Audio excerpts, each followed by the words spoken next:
October 15th, 1931. The rain hammered Chicago streets like machine gun fire as Meyer Goldstein clutched a leather ledger to his chest, his hands trembling, not from the cold, but from pure terror. In 72 hours, he was supposed to board the 8:15 train to New York, carrying with him the most dangerous secret in America. Every dollar Al Capone had ever earned, every bribe he'd ever paid, every murder he'd ever ordered, all of it meticulously recorded in neat columns of numbers that could destroy the most powerful criminal empire the world had ever seen. But as Meyer stood in the shadows of Union Station, watching federal agents flood the platform, he realized something that made his blood turn to ice. Someone had betrayed him. Someone knew about the ledger. And in the next 3 days, that someone would make absolutely certain Meyer Goldstein never made it to that train alive. You're about to discover the true story of the man who knew all of Al Capone's secrets, the accountant whose ledger contained enough evidence to topple an empire, and the desperate 72-hour race against time that ended in one of the most shocking betrayals in criminal history. Make sure you're subscribed, because this story will change everything you thought you knew about how Al Capone's empire finally fell.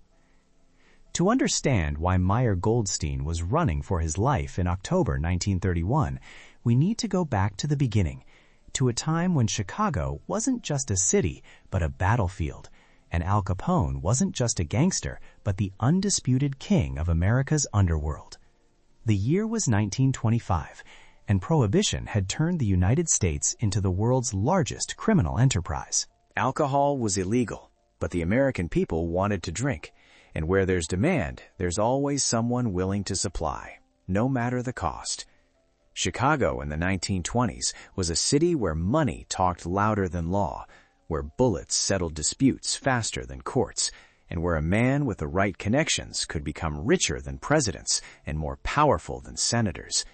The streets reeked of opportunity and death in equal measure. Speakeasies hid behind every corner, bootleggers ran liquor through elaborate tunnel systems, and corrupt politicians danced to whatever tune paid the most. It was into this world that Alphonse Gabriel Capone had built his empire, brick by bloody brick. But here's what most people don't understand about Al Capone. He wasn't just a thug with a Tommy gun.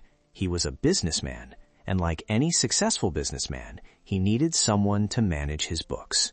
The problem was, when your business involves illegal alcohol, gambling, prostitution, and murder, you can't exactly hire just any accountant.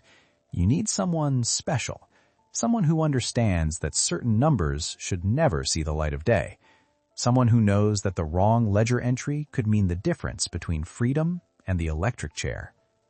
That someone was Meyer Goldstein, a thin, nervous man with thick glasses and an extraordinary talent for numbers. Meyer had grown up on Chicago's South Side, the son of Jewish immigrants who ran a small grocery store. He'd always been good with math, the kind of kid who could calculate change in his head faster than most people could count it on their fingers.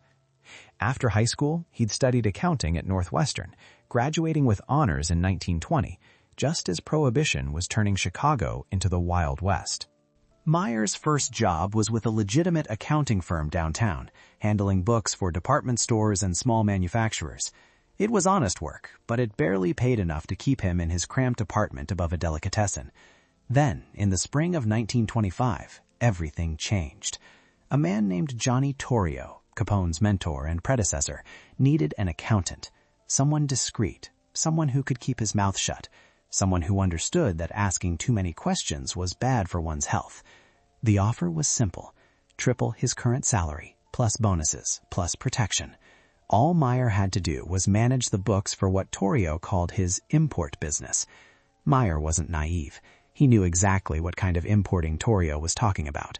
But when you're barely scraping by and someone offers you more money than you've ever dreamed of, moral calculations become complicated. Meyer said yes, and within 6 months, he was handling the financial records for the most profitable criminal organization in America. When Torrio retired and handed control to his young protege Al Capone, Myers stayed on.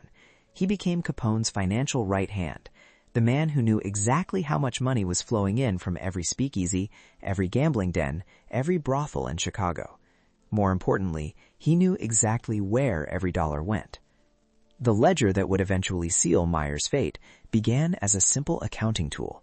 Capone, for all his reputation as a violent criminal, was obsessed with record-keeping.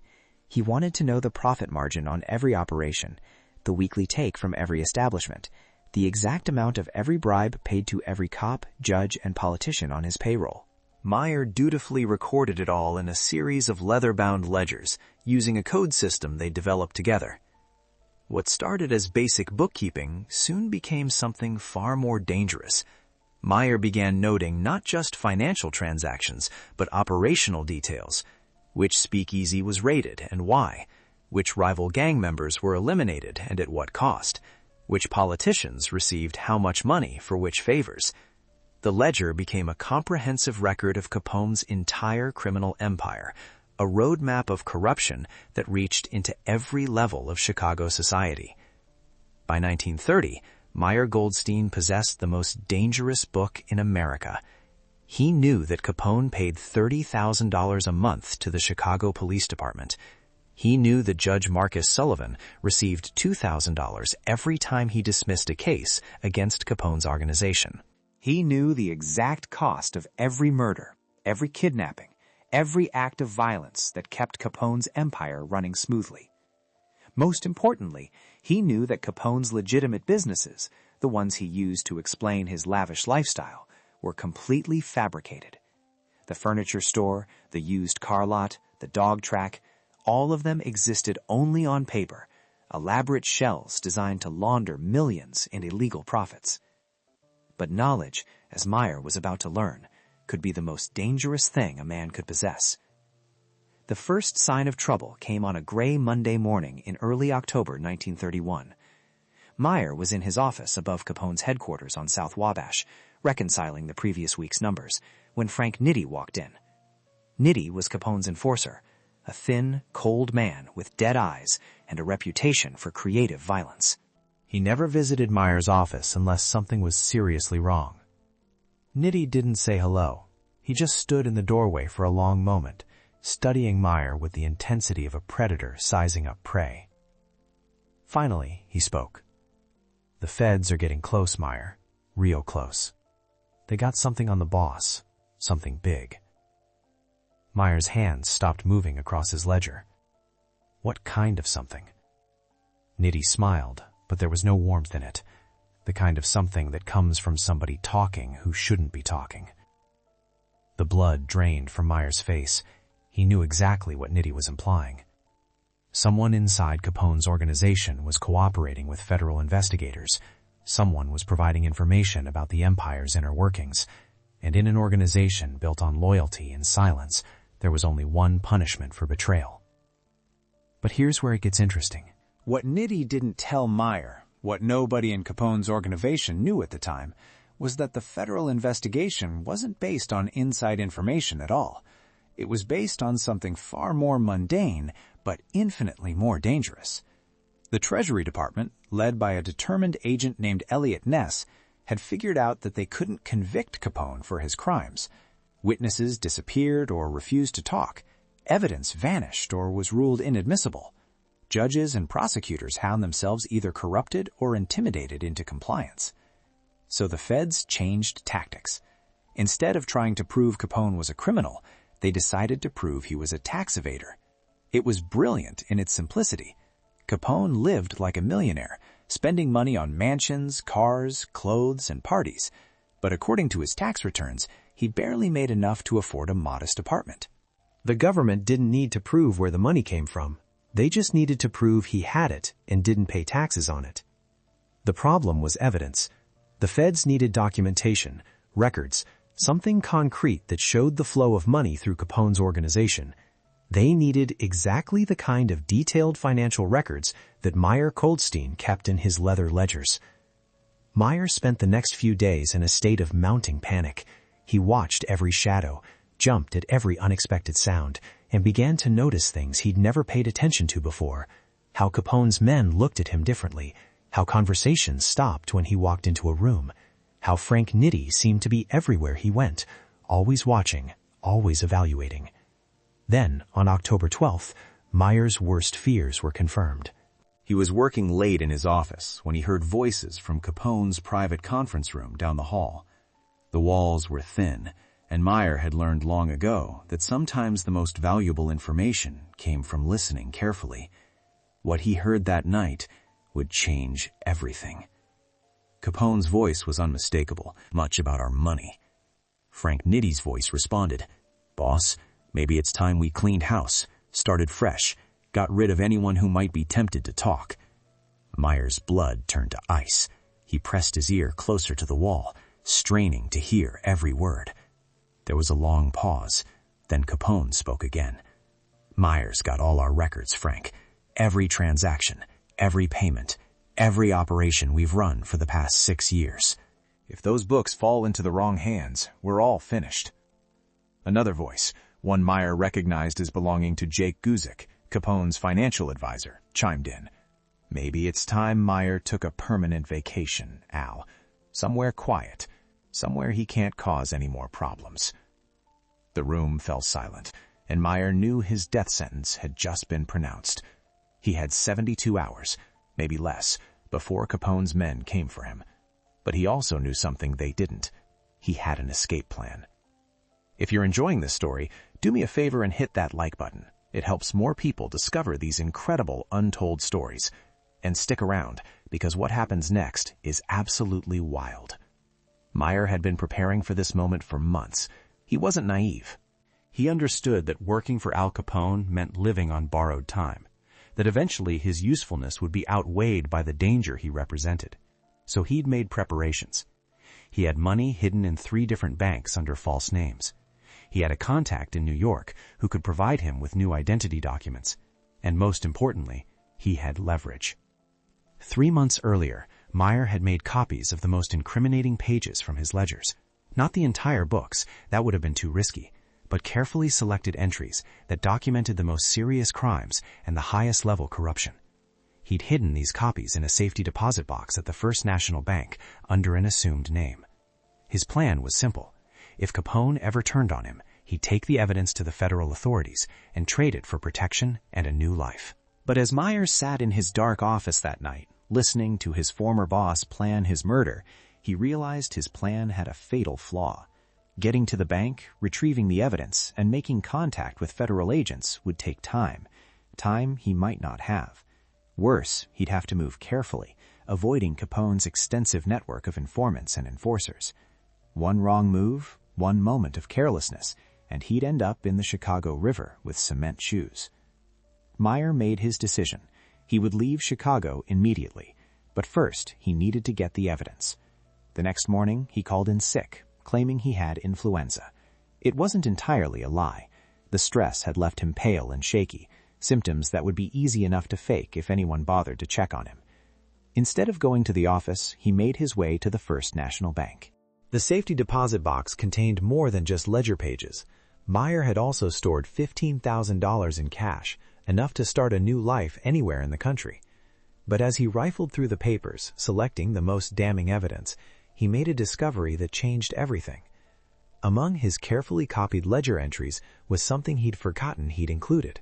A single page that didn't just document Capone's crimes, but revealed the identity of his highest-placed informant in the federal government. Judge Marcus Sullivan wasn't just taking bribes from Capone. He was actively feeding information back to the organization, telling them about federal investigations, warning them about planned raids, even identifying witnesses who might be willing to cooperate with authorities. It was treason of the highest order, and Meyer had documented every payment, every favor, every piece of information Sullivan had provided. This was bigger than just evidence of tax evasion. This was proof of a conspiracy that reached into the highest levels of the justice system. With this information, Meyer wouldn't just be a witness against Capone. He'd be the key to exposing corruption that could bring down dozens of officials and reshape Chicago's power structure entirely. But knowledge, as Meyer was rapidly learning, could be as dangerous as it was valuable. As he left the bank, carefully tucking the evidence into a leather satchel, he noticed a black sedan parked across the street. 2 men in dark suits sat in the front seat, and although Meyer couldn't see their faces clearly, he recognized the way they held themselves. These weren't federal agents. These were Capone's men. Meyer's heart began to race. He forced himself to walk normally, casually, as if he didn't have a care in the world. But inside, his mind was working frantically. How had they found him? How did they know about the safety deposit box? The answer came to him with sickening clarity. There was only one way Capone's men could have tracked him to the bank. Someone at the bank was on Capone's payroll. The black sedan pulled away from the curb as Meyer walked down the street, following him at a discreet distance. Meyer ducked into a crowded department store, weaving through the aisles, using the maze of merchandise and shoppers to break line of sight. He slipped out a side entrance and caught a taxi, giving the driver an address 3 blocks from his apartment. For the next 6 hours, Meyer played an elaborate game of cat and mouse through Chicago's streets. He used every trick he'd learned from years of working with criminals. He doubled back on his route, ducked through alleys, changed transportation methods, and constantly checked for surveillance. By evening, he was reasonably certain he'd lost his pursuers, but he knew it was only temporary. Capone's organization had resources and connections throughout the city. They would find him eventually. Meyer spent that night in a flea-bag hotel on the south side, registering under a false name and paying cash. He barely slept, jumping at every sound in the hallway, every creak of the old building's walls. His train to New York was scheduled to leave in 36 hours. All he had to do was stay hidden until then. But Capone's men weren't his only problem. The next morning, Meyer discovered that the federal authorities were also looking for him. A brief item in the Chicago Tribune mentioned that Treasury agents were seeking to question Meyer Goldstein in connection with their investigation of tax evasion by prominent Chicago businessmen. The article didn't mention Capone by name, but Meyer knew exactly what it meant. The feds had connected him to their investigation, and they wanted to talk. This created a terrible dilemma. If Meyer approached the federal authorities now, he'd be safe from Capone's retribution, but he'd also be trapped in Chicago indefinitely, testifying in trials that could drag on for years. Worse, he'd be a marked man for the rest of his life. Capone's reach extended far beyond Chicago, and organized crime had long memories. On the other hand, if he tried to flee the city without talking to the feds, he'd be a fugitive from both sides of the law. Meyer made a decision that would haunt him for the rest of his very short life. He would try to play both sides. He would give the federal authorities just enough information to satisfy them, then disappear before they could hold him as a material witness. It was a dangerous gamble, but it seemed like his only chance. He called the Treasury Department from a payphone and arranged to meet with Agent Elliot Ness at a small cafe on the north side. The meeting was set for 2 p.m., exactly 18 hours before his train was scheduled to depart. Meyer arrived early, choosing a table near the back exit with a clear view of the entire restaurant. He ordered coffee he didn't drink and waited. Ness arrived precisely on time, a tall, serious man in his late 20s, with the kind of clean-cut appearance that screamed federal agent. He slid into the booth across from Meyer and got straight to business. Mr. Goldstein, we know you've been keeping books for Al Capone's organization. We need those records. Meyer had rehearsed this conversation in his mind. He slid into the booth across from Meyer and got straight to business. Mr. Goldstein, we know you've been keeping books for Al Capone's organization. We need those records. Meyer had rehearsed this conversation in his mind dozens of times. He pulled out a small selection of ledger pages, copies that showed financial transactions, but nothing about murders or high-level corruption. This is what I can give you, he said. Proof that Capone has been earning far more money than he's reported to the IRS. But I need guarantees, protection, relocation, a new identity. Ness studied the papers, his expression growing more interested with each page. This is good, he said finally, but we need more. We need the complete records, everything you've got on his entire operation. Meyer shook his head. What I've given you is enough to convict him of tax evasion. That's all you're getting, unless you can guarantee my safety. The negotiation continued for nearly an hour, with Ness pressing for more information and Meyer holding back, trying to maintain some leverage. Finally, they reached an agreement. Meyer would provide additional documentation after Capone's arrest, in exchange for federal protection and assistance with relocation. It seemed like a reasonable compromise, but it contained a fatal flaw that Meyer didn't recognize until it was too late. As Meyer left the cafe, he felt cautiously optimistic for the first time in days. He had 14 hours until his train departed. The federal agents believed he was cooperating, which should keep them from actively hunting him. Capone's men thought he was still hiding somewhere in the city, which gave him time to reach Union Station undetected. Everything seemed to be falling into place.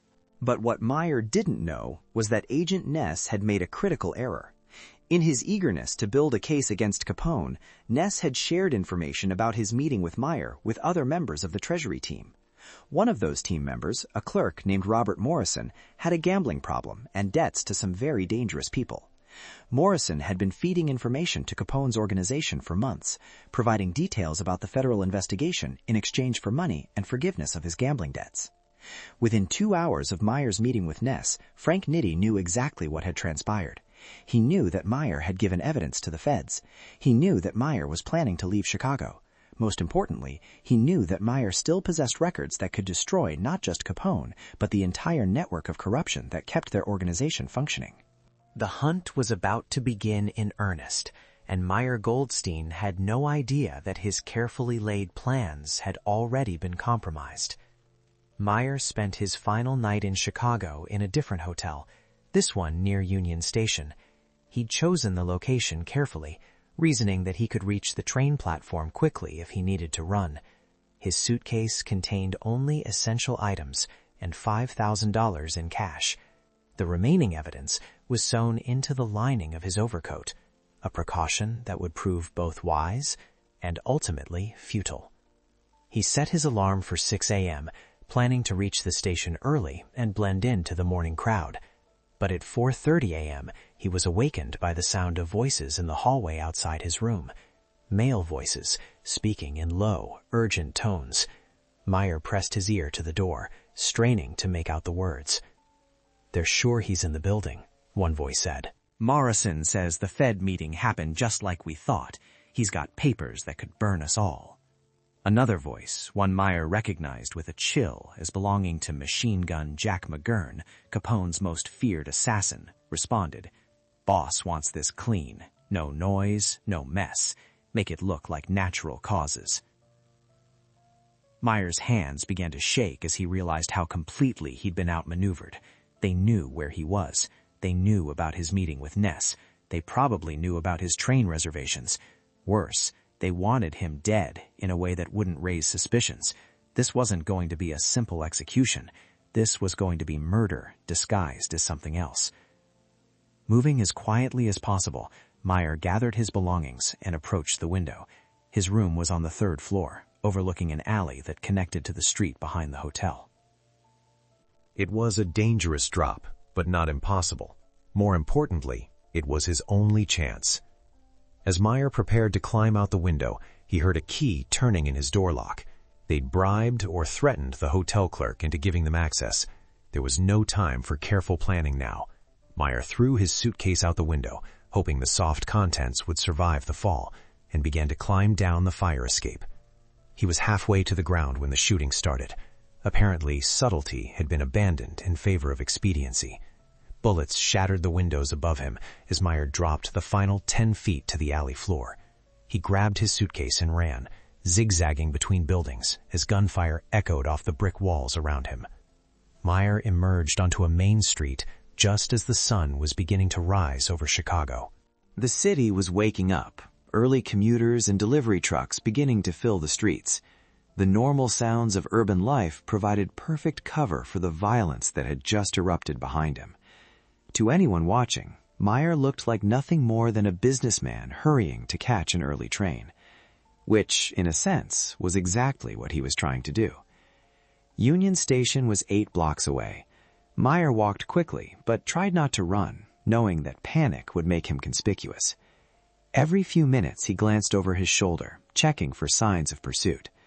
The black sedans were there, of course, cruising the streets in a coordinated search pattern. But Chicago was a big city, and Meyer had learned a lot about staying invisible during his years working for criminals. He reached Union Station at 7:45 a.m., 30 minutes before his train was scheduled to depart. The Great Hall was already crowded with travelers, the perfect place to disappear into the crowd. Meyer bought a newspaper and found a seat where he could watch both the main entrance and the platforms. His train was boarding at gate 12. All he had to do was wait for the final boarding call, then slip onto the train at the last possible moment. At 8:10, 5 minutes before departure, Meyer made his move. He walked casually toward gate 12, ticket in hand, just another passenger heading to New York on business. The conductor was making the final boarding announcement as Meyer approached the platform. That's when he saw them. Frank Nitti and Machine Gun Jack McGurn were standing near the train, dressed like travelers, but watching every passenger with predatory intensity. They'd anticipated his escape routes and positioned themselves to intercept him. Worse, Meyer could see other familiar faces scattered throughout the crowd. Capone had deployed his entire enforcement team to Union Station. Meyer stopped walking, his mind racing through alternatives. There had to be another way out, another train, another route to safety. But as he turned to scan the station, he found himself face to face with the one person he'd never expected to see. Agent Elliot Ness was standing directly behind him, flanked by 2 other federal agents. For a moment, Meyer felt a surge of relief. The federal authorities had come to protect him, to ensure his safe passage out of Chicago. But the expression on Ness's face wasn't protective. It was grim, determined, and slightly apologetic. "Mr. Goldstein," Ness said quietly, "I'm afraid you're not going to New York today. We need you to come with us.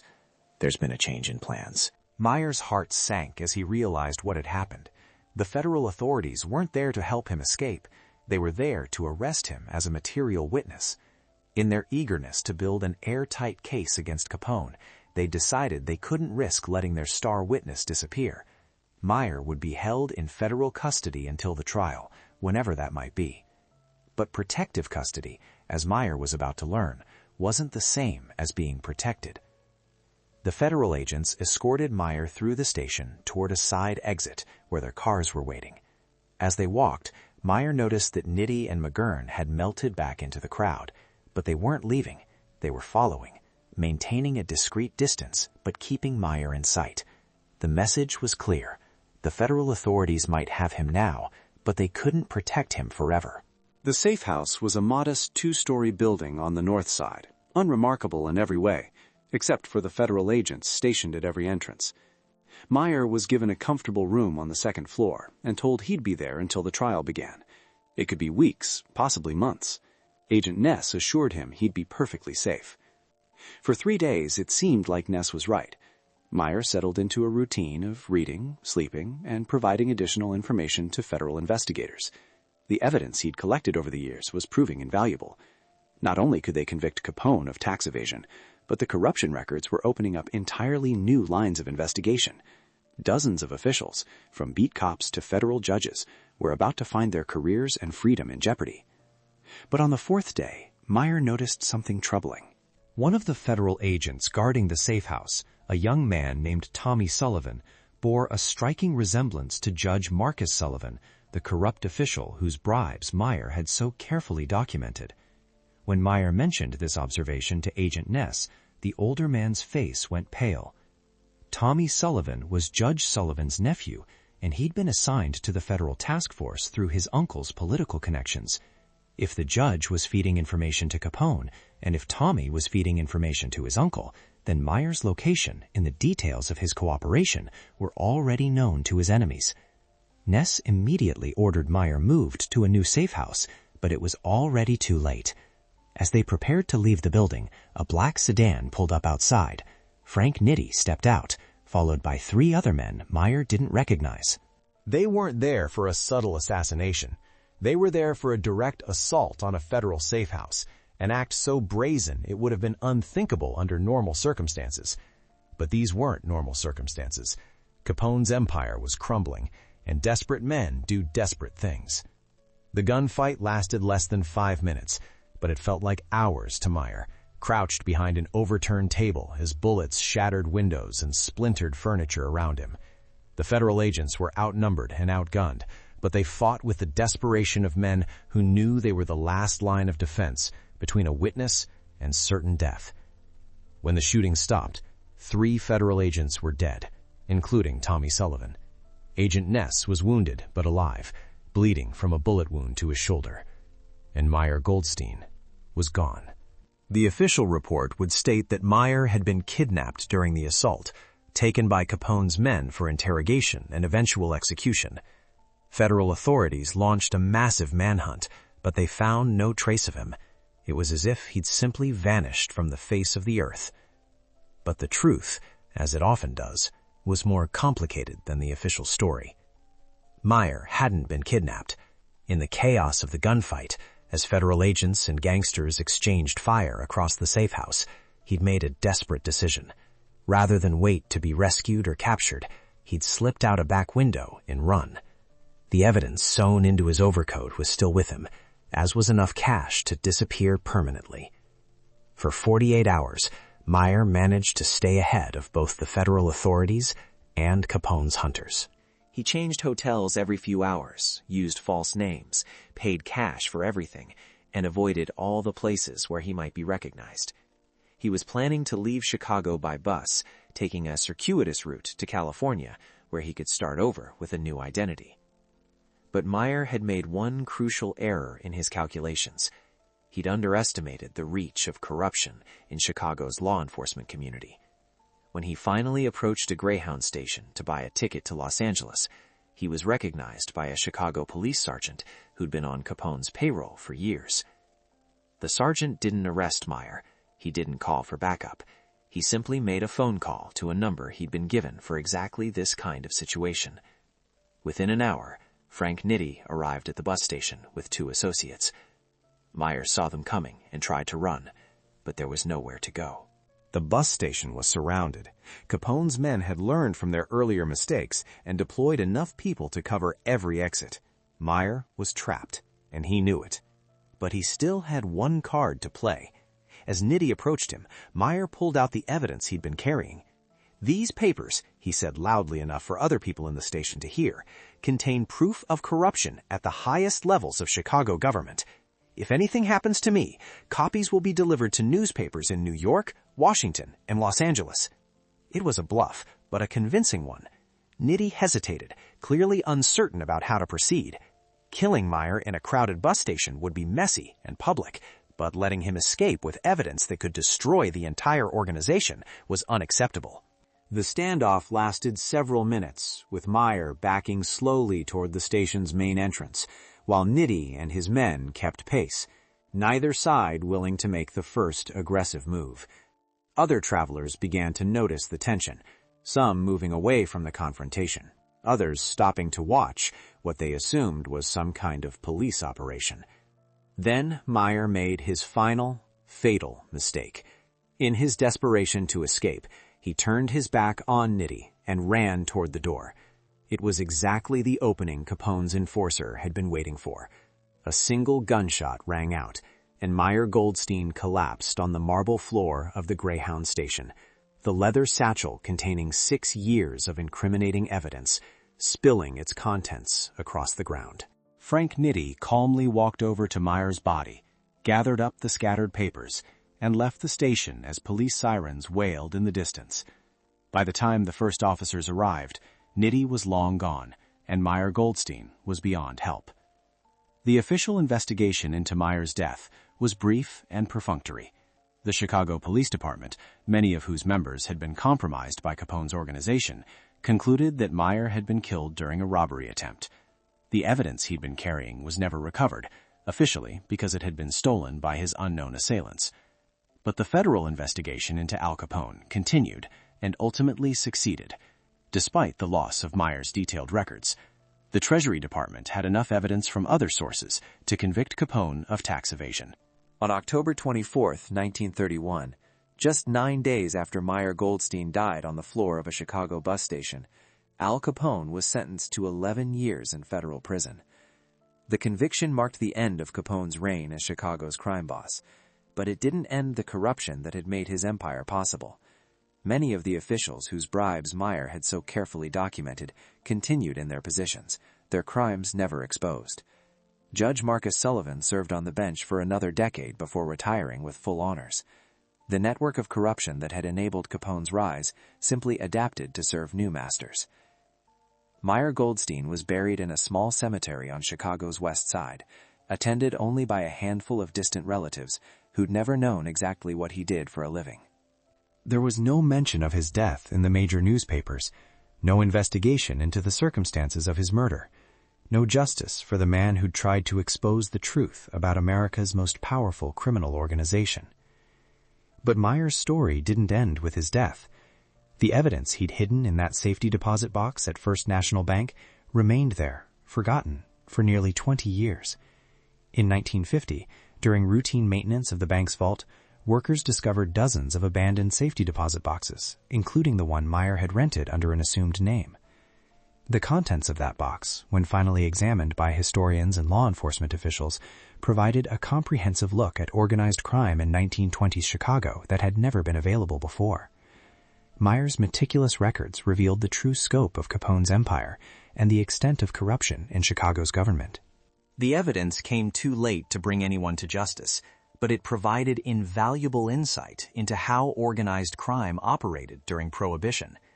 Today, Meyer Goldstein is remembered, if at all, as a footnote in the Al Capone story, but his role was far more significant than most people realize. He was the man who documented the rise and fall of America's most notorious criminal empire, the accountant whose ledgers contained the financial DNA of organized crime in Chicago. His death marked not just the end of a life, but the destruction of evidence that could have changed the course of American criminal justice history. The leather ledger that started this story, the one Meyer clutched to his chest as he ran through Chicago's rain-soaked streets, was never found. Some believe it was destroyed immediately after Meyer's death. Others think it might still exist somewhere, hidden away in a forgotten safe or basement, waiting to reveal its secrets to a new generation of investigators. What we know for certain is that Meyer Goldstein had 72 hours to escape Chicago, and that his own meticulous record-keeping ensured he would never make it to that train. In the end, the accountant who knew all of Al Capone's secrets became the victim of his own thoroughness, killed not for what he'd stolen, but for what he'd remembered. If this story amazed you, make sure you're subscribed with notifications on. We're bringing you these deep dives into history's most fascinating moments every single week. Drop a comment and let me know what you thought. Should Meyer have destroyed the evidence and disappeared quietly? What would you have done in his position? And next week, we're covering the true story of the Lindbergh baby kidnapping and the evidence that suggests they may have executed the wrong man. You won't want to miss it. The truth about America's most famous crime is far more shocking than anyone imagined.